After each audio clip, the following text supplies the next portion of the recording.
Spooky horror stories on a winter night. My uncle asked me to watch over his house while he and his family went on vacation to Europe. My aunt, cousin, and I had already left, but my uncle had to take care of some business first. After he was done with his work, he asked me to watch over the house for a few weeks. He gave me this chance to live alone for the first time, because he knew how much I wanted to do it. He told me I couldn't have people over or spend too much time in the yard.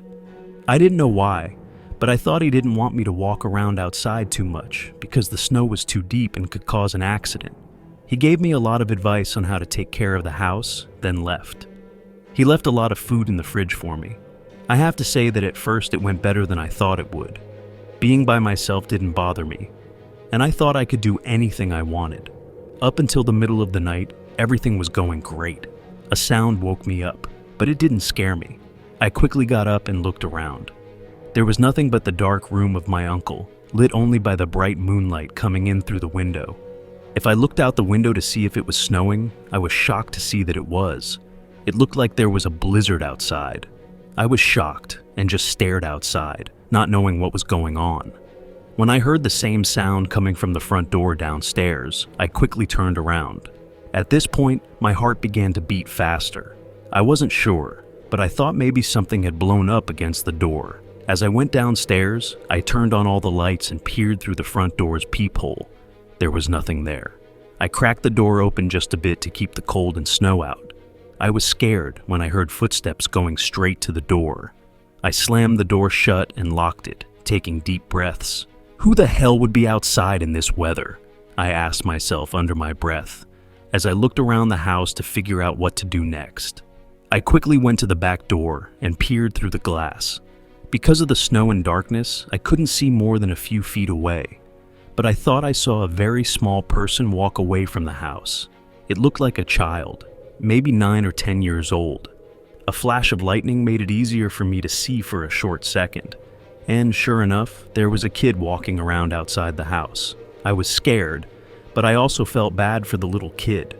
I quickly went upstairs to get my phone and then called 911 to report the kid outside my house. They were gone when I stayed by the back window and looked out into the snowy night to see if the kid showed up again. When the police arrived, I told them more about what was going on. We were standing in the kitchen while I talked. There was a quiet knock at the front door, which cut us off. A police officer told me to wait here while they both went to check the door. When the police officer opened it, that same kid from earlier came out. The police officer brought the child inside because he looked scared, because the boy wasn't wearing a heavy jacket or anything, just a light sweatshirt. The other cop went outside and looked for anyone else. When he came back inside, he closed the door behind him. It was hard to explain the kid's face because it looked like it had no emotion at all. The police officer asked the boy a lot of questions, like where his parents were and what he was doing, but the boy didn't answer much. He looked like he was lost in thought and didn't really know what was going on. It was also strange that it was happening in front of me. It didn't feel real at all. What kind of kid goes outside in the middle of the night in the snow? Why did he knock on the door? Why was he by himself and not making any noise? For weeks we didn't hear back. My uncle was back by then, so he didn't need me to watch the house anymore. The boy only spoke a few words, but they were enough for him to tell the police that he lived at my uncle's house. But 2 weeks after I found him, another family was sure that the boy was their long-lost child from months before. Keeping up with the news made my head spin, but things kept getting weirder. After not even a month, another kid who had gone missing was found sitting in the street in front of my uncle's house while he was still on vacation. Officially, the two lost kids have nothing to do with each other, but I think it's a bit of a coincidence. It made me wonder about everything, like why my uncle didn't want anyone to come over and told me not to go into the yard. Did he do something I couldn't see? Why did he leave a few days after his family? Could he have been holding people somewhere? It's possible that I'm thinking too much about everything, but who knows? After the first boy was found, the police checked the house, and my uncle did everything they asked. It could be a very lucky chance that 2 missing children were found outside his house, or it could not be a coincidence at all. Story 2. I love winter more than any other season. Somehow, the The sound of falling snow and the thought of the holidays always makes me feel good. That being said, I live in a pretty cold state that gets a lot of snow in the winter. Since I had been a part-time DoorDash driver for almost 3 years, the roads would take a long time to get cleared, and even when they did, the heavy snow would cover them up again. This made my job a lot harder. Even though it was dangerous and sometimes even impossible to do my job, I still chose to drive when there was a lot of snow on the roads. There would be no one else on the road, and most likely, other DoorDash drivers would stay home. This would mean I could get a lot more orders and make more money. People who order delivery during a blizzard also tend to tip more because they know they're making you work hard. That year, nothing changed. In the middle of December, there was a night with a lot of snow. Because I had another job, I couldn't start making trips until 6 or 7 p.m., but I started driving as soon as I could. There were not many cars on the road, and my DoorDash app was offering me good work as a delivery person. I quickly filled 2 orders and was on my way back from a house before the snow got worse. The roads were not being cleared often enough, and it was very hard to see. There was nothing wrong with my car. It had all-wheel drive and all-season tires, but this snow was really making things hard for me. When I came to a stop sign, my tires just spun under me, making it hard for me to get going again. As I finally got through the crossing, my phone popped up with another order. For a second, I thought about whether or not to do it. In the end, I decided not to do it and closed the app. Even I thought the roads were too dangerous. Since I wasn't too far from the main town, my goal was to get as close to it as I could in the hopes that more snowplows would have cleared the roads. I went 22 miles per hour on a 48-mile road. I could just barely make out something big in the middle of the road, in front of me as I drove through the bad weather. I slammed on the brakes because I didn't see it until it was too late. My car stopped in time, but the back tires slid behind me and pulled it off the road and into a thick layer of snow. Even though it was a soft, slow-speed crash, it didn't make me feel better. Now that my car was completely stuck in the snow, I knew I would need help. Gathering myself, I kept my cool, turned on my warning lights, and grabbed my phone to call for help on the side of the road. The man asked where I was and said it would take him 17 to 23 minutes to get there. I agreed with pleasure, thanked him, and leaned back in my seat. I was glad I hadn't taken any orders because they would have made things a lot harder. I sat there and watched the snow fall for a few minutes before I noticed a light flashing in my side mirror. Even though it was dim, I could make out that it was an orange light flashing slowly and coming toward me. From behind me, as it got closer and pulled over to the side of the road, it looked like a normal work truck with warning lights on top. When I checked my phone, it had only been 4 minutes since I called, so this guy was really early. But I wasn't going to complain because someone came early to help me get out of a hole. I waited in my car for a few more minutes until I heard a door slam shut behind me and saw a man walk toward my window. I rolled it down a few inches when he got a few feet away. "Hi, sir. Did you need assistance here?" He told me. "Yeah, I called a few minutes ago. I just needed help getting back on the road," I said. It felt a little odd to explain myself because it was clear what was going on, right? The man said, "Let me see what I can do for you." He then walked around to the back of my car and started looking around, probably looking for a place to put the hook. I've never done this before, but I always thought they would hook up a winch to your car and pull you out. They didn't tell me where they attached it or anything, or even if that's what they do. As I looked in the rearview mirror, the man stood behind the car for a while. Suddenly, a rush of cold air came through when the man opened the trunk. He had the trunk half open while looking around inside my car. When I turned around to see him, he mumbled, "Sorry," and slammed the trunk shut again. It was really strange that he opened my trunk like that. I didn't know how this process worked. I could not think of a reason why he would need to open it. As I saw that he had no idea what was going on, my fears began to grow, and I began to put the pieces together. I quickly called the number for roadside help again. There were a few rings before the same man who called the last time picked up. It made my stomach hurt. The guy then came back up to my window and said, "Hey, I'll be there in a minute. Did you need anything else?" He then told me to get out of the car for a minute while he got it ready. I kept my phone to my ear and told the guy, "I just need a minute while I'm on the phone," in a strange way. He didn't answer. He just stood there and watched me, as if he wanted to hear what I had to say. Even though the guy was still next to my door, I tried not to freak out. The window was rolled up. The man started banging on the window right away and asked me in a rather rude way what I was doing. Then I locked the doors. As soon as he heard that, he yelled at me and tried to open my door. I was scared because I knew I couldn't leave. I heard another truck door slam shut behind me and saw another man running toward my car with something in his hand. Then someone behind us honked their very loud horn, and then bright lights shone on my car. The two guys ran back to their truck and drove off right away, leaving the roadside assistance truck behind. Two guys came up to me to make sure I was okay. The men heard what was going on because I had left the call on, so they ran to help me. After calling the cops, I learned that there are other cases that are very much like mine that happen when it snows a lot. People say that the men drive around looking for people who are stuck and then rob them while pretending to be roadside help. There's no way I wouldn't believe they put that big thing in the street that made me turn and slide off the road. Things turned out well for me though, and I don't think I'll ever drive in bad weather again. Story 3. When I was younger, my family and I would freeze fish in the north. Their friends owned houses in the middle of nowhere, which is where I grew up. About a mile away, there was a small gas store. After that, it would take 20 to 30 minutes to see anything else. It began to snow on the way up, and I just wanted to sit down and play some games. How long did it take to get there? 8 hours. It would be 4 in the afternoon when we got there. It was January, and the sun was already going down. I was also pretty tired. We pulled into the parking lot of our cabin and began unloading. To get the key to open the door, all you had to do was get the code and put it into the smart locks in the cabins. The moment I put my bags and backpack down and turned the key, I saw that there were already tracks going up to the door.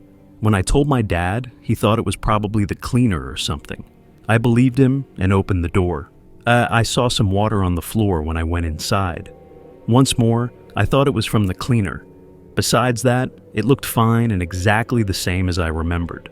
After moving my things to my room, where I always stayed, I went to close the blinds on the window and saw tracks again. They seemed to be coming up from the woods and towards our house. The snow on the ground meant they were probably new. My dad told me he would look into it. The snow had gone from a light sprinkle to something that looked like a storm by the time we were done unloading. My dad said that if anyone was out there, they're not there anymore, if they're smart. My mom and I watched a movie while he made SpaghettiOs. After that, I went to bed. A few hours later, I woke up to the sound of something hitting the wall. It sounded like it was outside my window. It happened again and again when I tried to fall back asleep. By this time, I wasn't even scared. I was just annoyed. I got up and looked out the window, but there was nothing there. It was easier to see now that the snow had stopped falling. Still, I saw the tracks again. They were almost in the same spot as the first time, coming from the woods. Since I couldn't do much about it, I made sure the windows were locked before going back to sleep. I told my dad the next day, and he didn't seem to believe me. We went outside together, and sure enough, there were tracks from the woods to our house. They went from the woods to my bedroom window, to the front door, and back to the woods. We've been here before and know that there is nothing else for miles around the house. Also, no one really camps in the woods in the winter. Even though my dad told his friends about it, nothing was really done. But after a few hours, they came over with some small cameras that you could plug into the wall and watch a live feed of your house. They were set up inside to keep us safe. It was a pain, but it was better to be safe than sorry. A few hours later, we left for the lake. My mom kept an eye on the cameras and made sure there was no one else in the house when we got there. While we fished, we all left our phones in the car. But when we got back to the car, my mom had a lot of messages telling her that the camera had seen movement. Right away, my dad told his friend to check out the cabin or call the cops. His friend stayed on the line while he went into the house with a gun. It was quiet for a while, then he said there was nothing there. He should have waited for the cops, but my dad's friends aren't like that. He still called the cops and told them what was going on. However, we didn't have any video proof because the cheap cams only showed live feed and didn't save any video. The next few nights, we stayed with a friend of my dad's, but we left the camera in the cabin. Yes, it did feel movement again on the day we were going. My dad and his friend ran over, but there was still nothing inside. This time, though, tracks from the woods led to the house. These were the same tracks I saw the first and second days. My mom told my dad not to follow the tracks, but he thought about it. It's weird to think that someone might have been in the house while we slept or watched us from the windows during the day. Even though, thank God, nothing came of it, it was still one of the scariest things I've ever done. We stayed in a different house each time we went up after that, and nothing bad happened. A friend of my dad said they never found out what was going on. I think the guy stopped coming after we left. Horrifying stories of sleep paralysis. This transpired on an evening that was not unlike any other. At the time, I was a child who had just begun secondary school. My parents had placed me to bed and subsequently retired to their bedroom on the opposite side of the house. I was required to memorize the words for a presentation that was due tomorrow, despite the fact that I was supposed to be resting. Naturally, as a child, I was not entirely prepared. I prioritized my academic performance, as did my parents. However, I encountered difficulties with procrastination. I sat in my bed, reading the script repeatedly in an effort to, as quickly as possible, memorize it. However, it became late, and I was aware that I needed to retire for the night. My coursework was pushed off the bed, and I hid beneath the blankets, closing my eyes. I was at ease during the initial portion of the presentation. However, I was apprehensive about losing my understanding of the final section overnight. As I lay there, I began to mentally recite the concluding paragraphs of my presentation. I was unable to keep track of time, as I had not opened my eyes for what appeared to be 25 or 40 minutes. As I was reciting in my mind, I eventually felt comfortable going to bed, as I was now more self-assured. Before I was jolted by a soft sound from the closet directly in front of my bed, I continued to lie in the same position for a few more minutes. I rapidly opened my eyes and gazed directly down the edge of the bed. Despite the complete obscurity of the room, I could discern a figure standing by my closet. I was unable to discern its characteristics. However, it was tall and remained stationary. Upon observing this, my pulse began to beat rapidly, and I endeavored to scream as loudly as possible. However, my lips would not move. I endeavored to rise and proceed to run, but my body could not move. I felt as though I was trapped within a carapace, attempting to extricate myself, but nothing was working. The more I endeavored to exert myself internally, the more it felt as though a substantial burden was pressing down on my chest, causing me to struggle to breathe. I was unable to speak, so the only thing I could do was gaze at the figure in front of me. I was utterly appalled, as I had never encountered anything of the sort before. I entertained the possibility that I was experiencing a hallucination. However, it was all too real. I was aware that I was not asleep. Then, I began to contemplate whether I would remain in this state indefinitely if I were incapacitated. However, the imminent danger of the figure in front of me supplanted these thoughts. The figure began to move slowly, strolling to the end of my bed after a minute of terrifying anxiety. I could hear my pulse beating rapidly and my blood pumping through me intensely as it approached.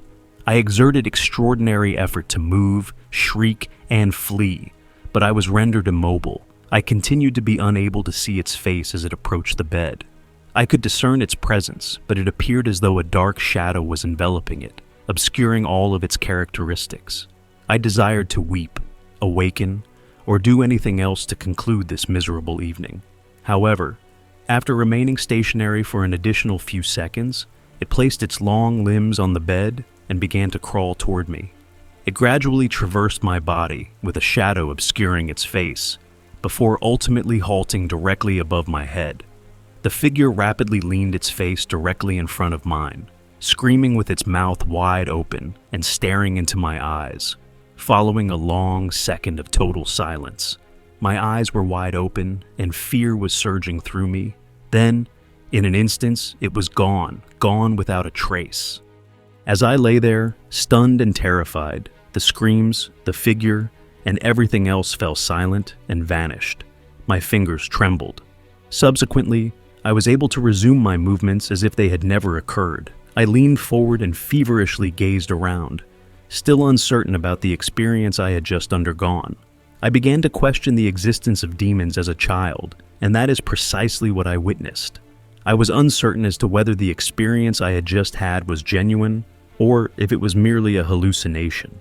Due to the fact that it occurred in the late 1980s, I was unable to research the matter and determine its nature. Additionally, I was apprehensive about disclosing the information to anyone, fearing that they might refer me to a mental institution. Therefore, for 15 years, I was unaware of the events that transpired that evening. It was not until I was driving home from work one day and had the radio on that I ultimately discovered the truth. The presenter was discussing an experience he had on a podcast-style program, and his account was alarmingly similar to mine. As I arrived at my residence, the radio program was still in progress, and I remained in my vehicle, listening attentively. His account of the terrifying encounter persisted until the very conclusion, when an individual inquired as to his assessment of the events. He finally provided the answer I had been seeking for years after a brief delay, stating that it was a dreadful and terrifying condition known as sleep paralysis. Story 2. I have been afflicted with slumber paralysis for as long as I can recall.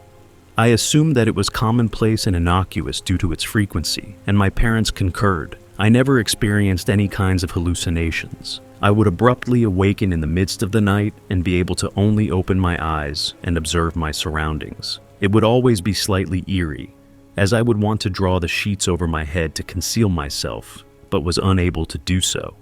However, there was a singular experience that I had that left me feeling extremely uneasy, and I continue to reflect on it to this day. It was a school night, and I was 12 years old at the time. My parents required me to prepare for bed and turned off all the lights at 8:40 p.m. after a pleasant weekend. Just like any other night, I fell asleep as soon as I became comfortable, cradling my plush doll between my arms. I was never aware of the reason why my brain would rouse me at night, leaving me conscious and paralyzed. However, the most common explanation appeared to be a complete lack of explanation. Nevertheless, upon awakening this evening, I experienced a distinct sensation. I was more concerned than I typically am. I heard movement from downstairs in just a few seconds after opening my eyes. I was unable to determine the time, but I was aware that my father would occasionally remain up late. Consequently, I made an effort to remain composed. However, the movement became more discernible, exhibiting soft footsteps ascending the stairs at a leisurely pace. I was aware of the distinction between the sound of someone casually walking up the stairs and the sound of someone walking up quietly and attentively even as a child. I continued to suppress my thoughts, but I began to agonize more in my mind. As the footsteps approached my bedroom door and ceased, my parents reminded me that hallucinations are a frequent consequence of sleep paralysis. Despite my lack of experience with them, I was certain that I would eventually encounter them. They likened it to a nightmare that appears to be real. However, I must continue to remind myself that it is not real and will shortly pass, just like any other dream. I closed my eyes and recited in my mind that this was merely a dream and that nothing was real while lying there immobile. I regained consciousness after a minute and experienced a sense of relief, as I was certain that the hallucination had concluded. That was until my bedroom door gradually cracked open. I was almost holding my breath in dread as I observed what appeared to be a man slowly enter my room. I again closed my eyes in an attempt to put an end to this dreadful hallucination, as the soft footfall on the wooden floors approached the side of my bed. I listened attentively. I was too frightened to even open my eyes, and I continued to repeat in my mind that this was merely a dream and that I needed to wake up. My mannequin was removed from my side, and I could feel the man's breath on my shoulder. Then, the footfall dissipated as they progressed toward the room's conclusion. I slowly opened my eyes, still in a state of horror, and caught a glimpse of the man discreetly closing the door as he walked away with my doll. Despite this, I continued to be unable to move. I simply closed my eyes once more and endeavored to regulate my emotions. However, it proved to be a challenging task. My mind was inundated with every repulsive notion that I could generate simultaneously. I cannot even recall resuming my slumber. However, Upon awakening in the morning, I felt considerably more tranquil. I sat up and examined the surroundings to ensure that this was not another peculiar dream. Until I examined my side, everything appeared to be in order. The puppet was absent. I found myself overcome with emotions once more, and I burst into tears as I fled to my parents' bedroom and roused them from their slumber. Upon my explanation, they appeared unsurprised, as they had anticipated an event of this nature. However, my father arose and entered my room to assist me in my search for my doll. He believed that I had simply misplaced it, and that it would be recovered promptly, as it typically is. However, somewhat unexpectedly, it did not. My dad, who was still unconcerned, proceeded to explore the remainder of the house.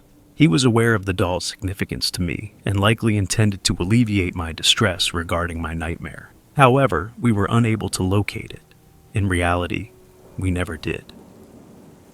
Story 3. Until a few months ago, I had never encountered sleep paralysis. I had consistently experienced a sense of serendipity when I listened to the anecdotes of others regarding it. It was appalling, but it appears that my fortunes were not on my side. I believe it was due to my extreme tension or anxiety, as I had only experienced it a few times after that, and it subsequently subsided. However, the initial experience was the most detrimental. I had fallen unconscious relatively quickly. However, I have a proclivity for awakening at approximately the same hour each evening to use the restroom. Tonight was no exception, except that I was so fatigued that I elected to delay my awakening and return to bed. When I realized that I was unable to move, I was attempting to fall back slumber. This was an unprecedented occurrence, which caused my pulse to race. Subsequently, I heard the door creak open. I was unable to see anything because I was lying on my side with the blanket primarily covering my face. Suddenly I heard voices, and I remember feeling so horrified and apprehensive. 2 male voices conversed on the opposite side of my bed. I attempted to summon assistance from my companions by shouting, but I was unsuccessful.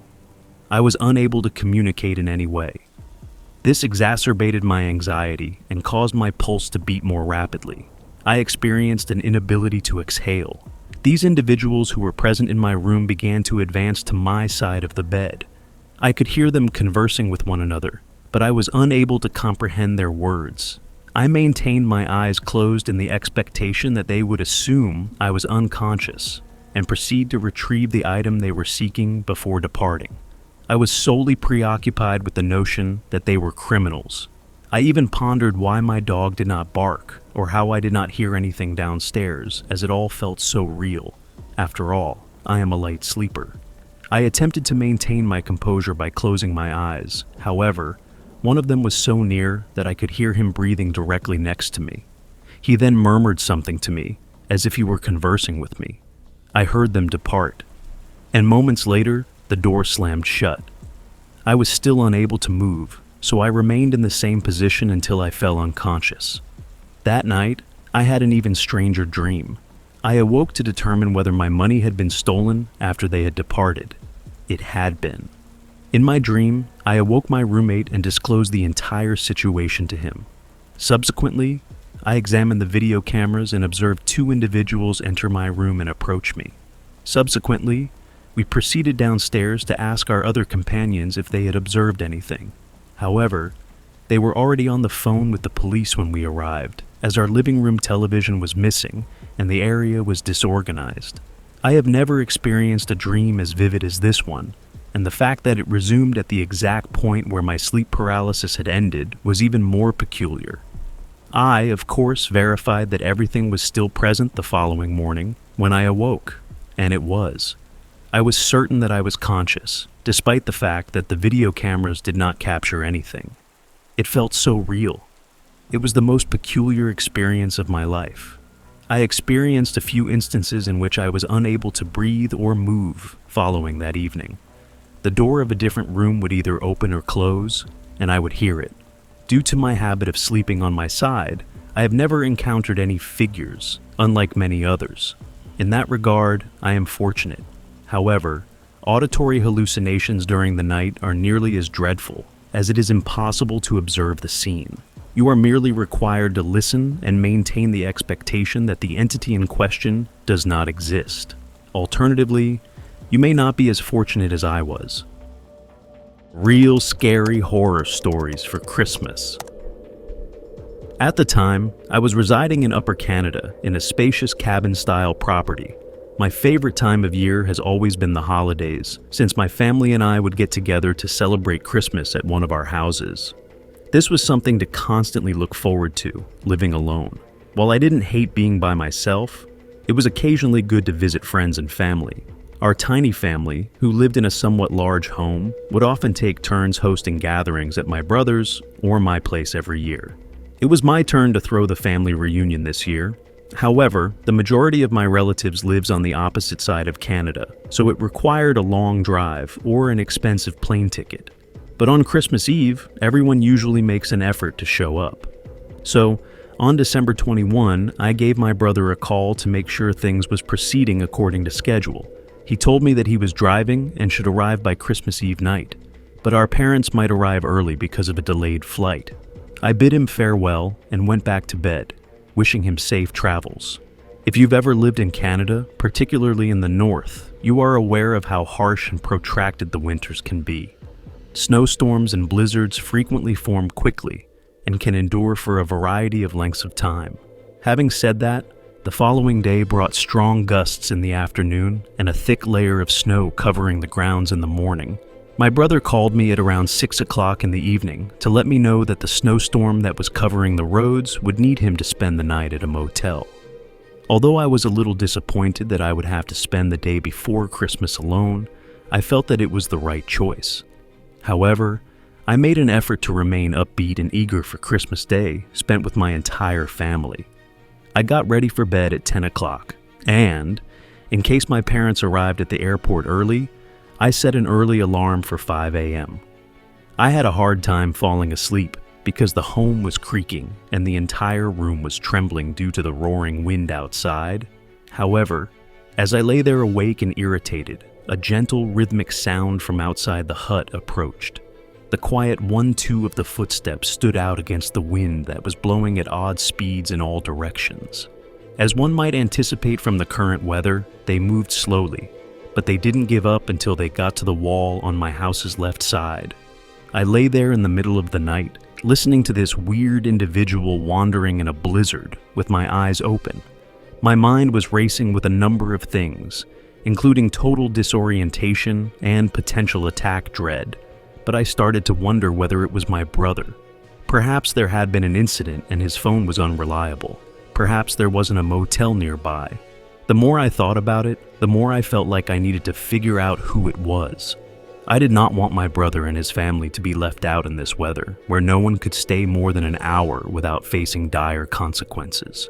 There was a knock from downstairs while I was putting on some heavier garments. It was strange that there was just one knock and that it wasn't the front door. I reluctantly unlocked my bedroom door and took a quick look downstairs.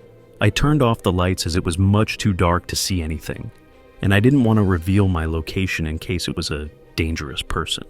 I descended the stairs carelessly while keeping an ear out for any sounds or footsteps, but all I could hear were the fierce winds.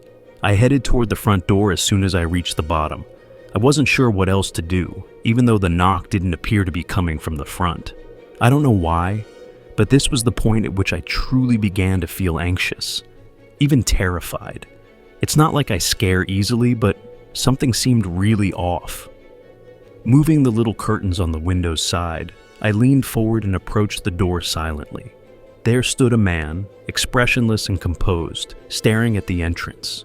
But as soon as he saw me, he looked directly at me and started hammering on the window, asking for me to come aid. I leaped back, surprised at the suddenness of the response. My chest began to pound with my heart. The man was visibly ill.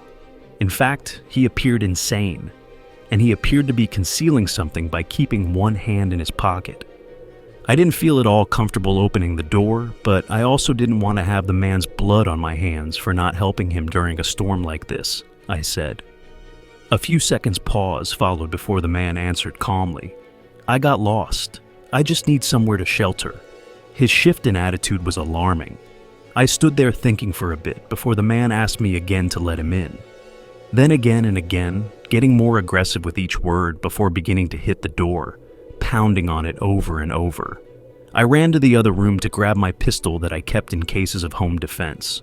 Then I went back to the front door, though I stood a good distance away and held my ground, hoping he would just leave if I ignored him. He continued banging for well over a minute, but as I stood there anxiously waiting, I heard again the crunch of footsteps walking around my house. Knowing now that this was for sure a bad situation, I ran upstairs and locked myself in my bedroom. I heard two men start talking soon after, followed by a window shattering and footsteps entering my home. The footsteps scattered around downstairs. I heard things moving and objects clattering before someone began climbing the stairs. My bedroom was the only room upstairs, aside from a half bathroom and closet. Shaking uncontrollably and praying in my head, I held my gun up and aimed at the door as a man approached the other side. "Yeah, he's gotta be in here," the man yelled, almost in a cheerful way. He punched the door once, though it sounded heavy, as if he had hit it with a hammer, or maybe even a gun. I couldn't help but make a quiet gasp from the terror of it. The man let out a sick, chuckling laugh. Then the other man downstairs yelled something, and both of their footsteps faded away.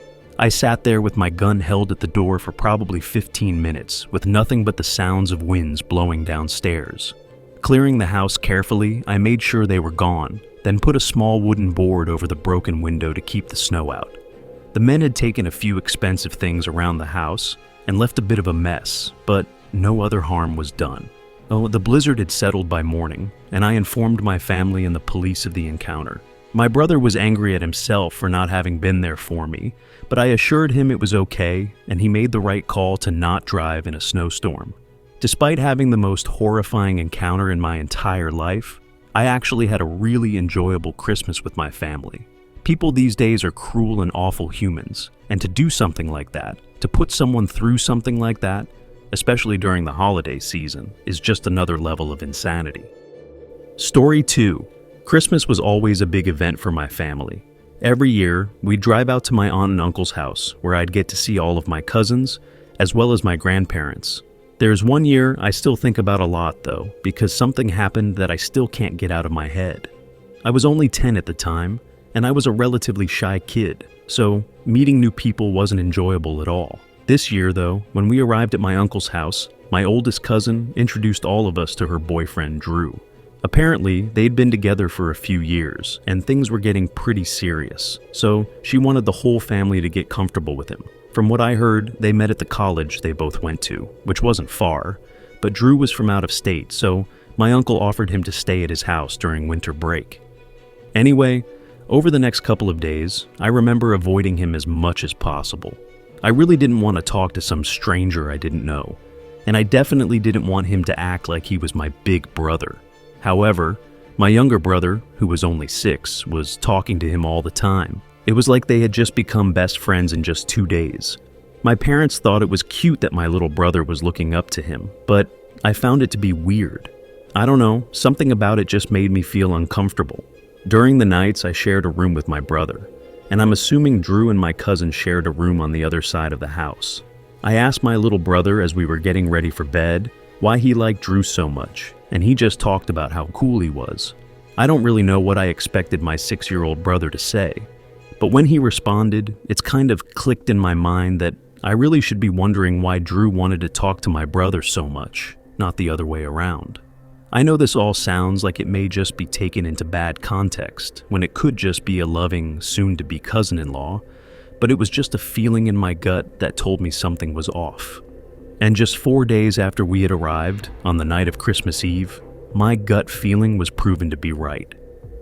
I specifically remember going to bed that night, noticing my brother having a lot more energy, way more than he should have at that time of night. I thought it was because he was excited about Christmas morning, as I was too, and I went to sleep soon after. Sometime, hours later, I woke up. I don't know what actually woke me up, as the house seemed silent, but I instantly noticed my brother was not in his bed. My eyes widened, and I looked all around the room, calling out his name in a whisper. I felt protective of my little brother, and I was really worried about him. I almost wanted to cry when I saw that his jacket was missing. We both had been hanging them up on the handles of the closet door, but his was gone.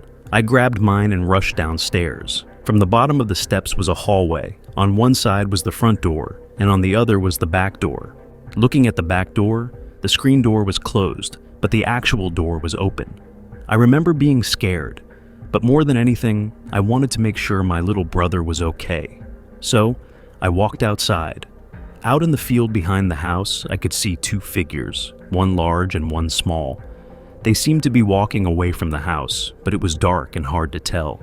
I walked a bit closer, then gathered the courage to yell my brother's name. Both figures stopped for a moment, and then the smaller one started running towards me. My baby brother ran into my arms, his eyes watery. I looked back up, and the other figure was still standing in the field, looking in our direction. I let my brother back inside and up to our bedroom. I asked what had happened and what he was doing outside. All he would say was that he was scared of the dark, but Drew wanted to play a game. I didn't know what that meant, but I didn't care. Waking up a 6-year-old and leading them outside in the middle of the night was not okay. I kept my brother close for the rest of the holiday, but now I wish I had told someone about it. I was a shy kid that didn't want to be the center of any drama, and I didn't think anyone would believe me, so I kept my mouth shut about it. That was a horrible Christmas though, and I think about it a lot. I've asked my brother years later what that Drew guy was doing, but even now, he says he doesn't remember. He only remembers being scared. My cousin never brought him to any more gatherings, so I'm assuming things didn't work out. I'm glad I saved my brother from whatever was going to happen that night, but I think back to it a lot, wishing that I had done more. Story 3. My family and most other families undoubtedly celebrate Christmas in a similar way. On Christmas Eve, my spouse and I inform our son that Santa comes with gifts. The next morning, we wake him up and let him unwrap the presents. It's an extremely ordinary Christmas. Naturally, my child wanted to bake cookies for Santa on Christmas Eve, and we set out a little plate and a cup of milk before I put him to bed. I waited for an hour to make sure he was sleeping before starting to arrange the gifts beneath the tree. After I had piled them high, I moved to the tiny coffee table and tasted a few cookies to give the impression that Santa had visited. Satisfied with my efforts, I went to bed with my wife after turning out all the lights. When my wife woke our child up the following morning, he went downstairs to unwrap his presents. He was yelling with excitement that Santa had arrived. It was ended after about an hour, but I always loved watching his reaction to the gifts. My spouse and I began tidying up the boxes and wrapping paper while he played with his new toys. But that's when I became aware of the cookies, or rather, their absence, in that situation. Every one of them had vanished. I had only finished one of the plates that we had spread out. Perplexed, even though I knew my wife had been in bed the entire time, I approached her and inquired about it. She made fun of me, laughing as though I had finished the dish. But her smile vanished when she saw how worried I was. When I asked my son if he had any cookies this morning, his reaction just made me feel more anxious and perplexed. He says yesterday night he watched Santa consume them. I naturally asked him what he meant, to which he said that he saw someone eating the cookies when he woke up in the middle of the night. Since he was only 6, I pretended to be calm in front of him and careful not to reveal the huge secret. But now, I was really scared. It appears that my wife was as well. Although the circumstance is strange and absurd, the knowledge that someone was in our house was actually unsettling. I glanced around upstairs, made a brief search of the main floor, and then headed to the basement. Sincerely, it had been months since I had visited the basement. It was small, dusty, and unfinished. Our washer and dryer were relocated from the basement to the ground floor the previous year. Since then, we haven't needed to descend there, so we've just left it as a vacant storage area. Anyway, I flicked on the faint lights and opened the door. I waited a few seconds before descending, figuring that whoever was there would definitely show up. I went down into the basement where there were no more sounds. I looked around, and I didn't notice anything unusual. It looked like it had been left, with boxes and dust everywhere. Upon closer inspection, however, a stack of the boxes appeared oddly assembled. It brought back memories of my childhood, arranging boxes to form walls or forts. It was only after moving a few paces closer that I heard labored breathing coming from behind the box wall. Shocked and terrified, I froze in place, praying that whoever was there kept hidden so I could return upstairs calmly and phone the police. However, I was not as fortunate. A vile, scrawny, middle-aged man stood up and gave me a straight look. I was so stunned that I remained still. I turned around and ran as fast as I could up the stairs, but not before the man started scrambling over the boxes. My footsteps trailed him not too far. I saw the man a few steps down, so I turned the lock and covered the door with a nearby chair as I shoved through the threshold and shut it behind me. The turmoil of the scenario caused my wife to scream and become terrified. While I stood at the door and dialed the police, she grabbed our son and fled upstairs. It's funny though, since when I first dialed 911, my first thought was how horrible it felt to have to make a phone call on Christmas morning. However, my family's lives were in jeopardy.